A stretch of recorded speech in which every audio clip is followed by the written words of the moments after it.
Hi guys, welcome back. Today's tutorial will be about composition, and we'll probably split it into two parts as it is quite long. So first of all, what is composition? So you have members and variables and classes. They can be regular functions, regular variables, string variables, regular integer variables, etc. But you can also have objects of another class as its member. So you can put objects inside classes too.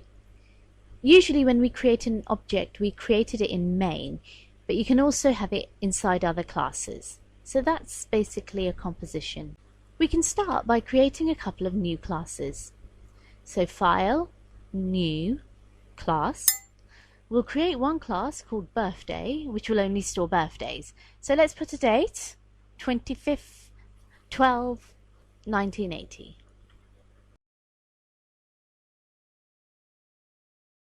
Then we'll build another class which we'll call People. Again, same procedure, File, New, Class.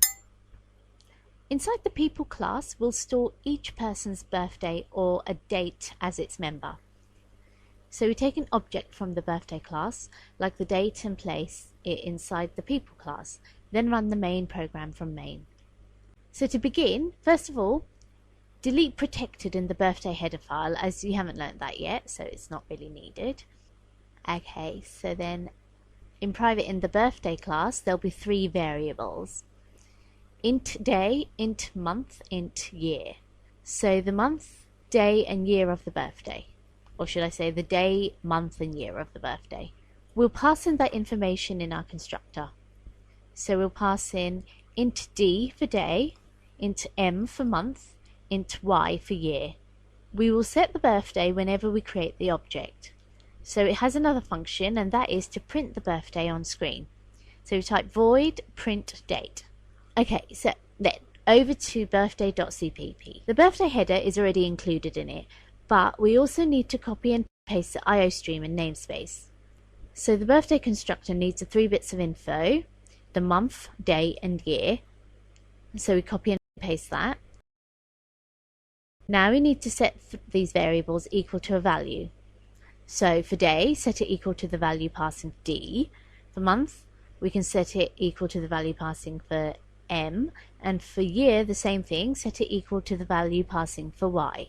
So when we pass in these 3 bits of information, d for day, m for month, y for year, we'll have 25 for day, 12 for month, and 1980 for year, as that's the date we put in the birthday class up. Now we need to create another function called printDate, and that basically prints the date on screen. So type void birthday printDate.